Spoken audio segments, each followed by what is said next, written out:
បាទ Hello សួស្តីអ្នកទាំងអស់គ្នាស្វាគមន៍មកកាន់ Channel របស់ខ្ញុំបាទចិន្តាណនទាំងអស់គ្នាបាទអញ្ចឹងនៅវីដេអូនេះគឺខ្ញុំបង្រៀនអ្នកទាំងអស់គ្នានៅលើ Telegram វិញអញ្ចឹងអឺយើងចង់ដឹងថាតើ Telegram របស់យើងហ្នឹងមានទូរស័ព្ទឬក៏ computer ប្រមាណដែល login Telegram របស់យើងឬក៏មួយទៀតយើងអឺចង់ log out សម្រាប់device ណាផ្សេងអីចឹងណាឧទាហរណ៍ថាយើងទៅ login Telegram របស់យើងនៅលើទូរស័ព្ទឬក៏លើ computer ឬក៏ device ណាផ្សេងដែលមិនមែនជារបស់យើងប៉ុន្តែយើងអាចបាន log out ចេញអញ្ចឹងយើងអាចចូលមកលើ computer របស់យើងចូលមកទូរស័ព្ទរបស់យើងដើម្បី log out ចេញបាន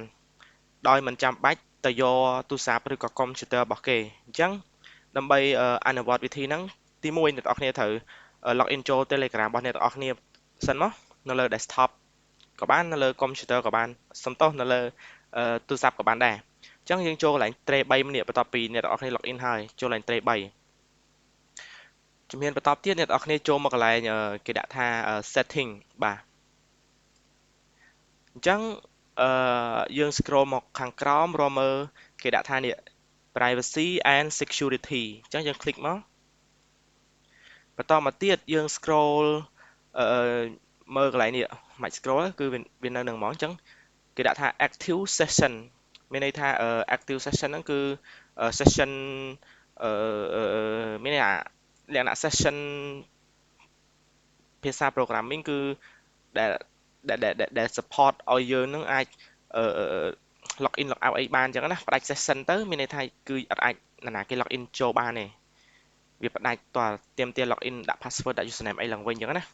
អញ្ចឹង session ហ្នឹងវាមាន2អញ្ចឹងមានន័យថាTelegram account account អីគេមិញ account ឈ្មោះ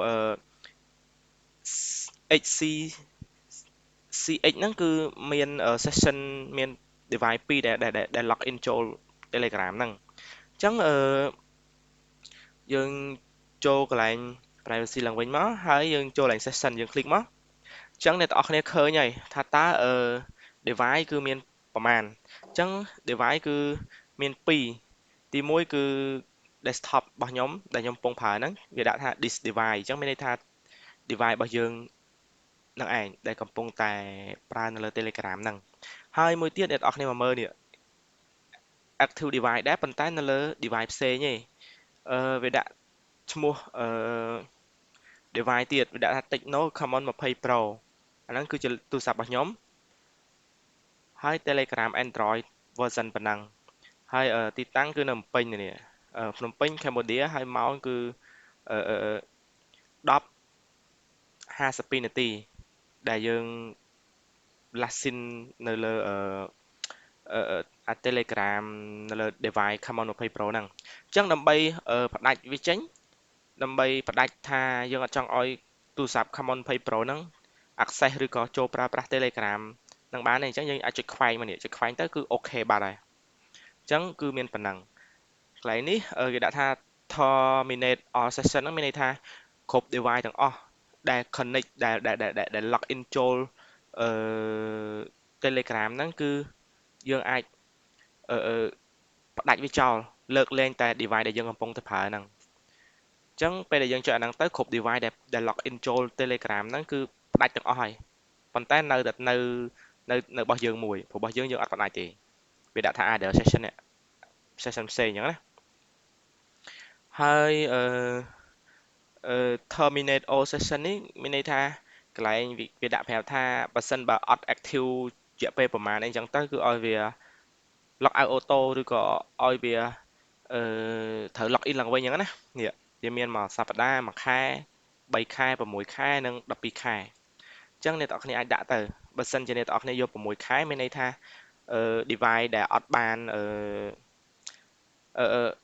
ចូលប្រើប្រាស់ Telegram ហ្នឹងដែល inactive មួយ Telegram ហ្នឹងរយៈពេល6ខែគឺវា auto log out ចេញហើយអញ្ចឹងតទៅ log in ឡើងវិញព្រោះ session គឺវាមានតួនាទីសំខាន់ណាស់សម្រាប់ security អញ្ចឹងខ្ញុំសូមបញ្យល់អ្នកទាំងអស់គ្នាតាក់ទងទៅនឹងពាក្យ session ហ្នឹងបន្តិច session ហ្នឹងមានន័យថាវាដូចជាអញ្ញបានវាដូចជាទ្វារឬក៏សោផ្ទះសម្រាប់ចាក់ឲ្យយើងបើក បើកទ្វារចូលផ្ទះអីចឹងណាបើសិនជា session នឹងexpire ទៅគឺយើងអត់អាចចូល Telegram របស់យើងបានទេអញ្ចឹងបើសោផ្ទះរបស់យើងនឹងខុសក៏យើងអត់អាចចាក់ចូលផ្ទះរបស់យើងបានដែរអញ្ចឹង session ហ្នឹងគឺយើងអឺផ្ដោតទៅលើខាងdigital អឺការគ្រប់គ្រងនៅលើ user permission នៅលើ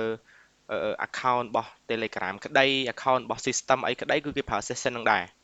ដើម្បី log in log out បានហើយនឹងចាប់ permission របស់ user អីហ្នឹងបាទអញ្ចឹងវីដេអូហ្នឹងគឺមានតែប៉ុណ្ណឹងសង្ឃឹមថាអ្នកទាំងអស់គ្នាអឺយល់បានខ្លះបាទហើយកុំភ្លេចចុច like និង subscribe channel ខ្ញុំបាទអ្នកមួយផងអរគុណជួបគ្នានៅវីដេអូក្រោយបាយបាយ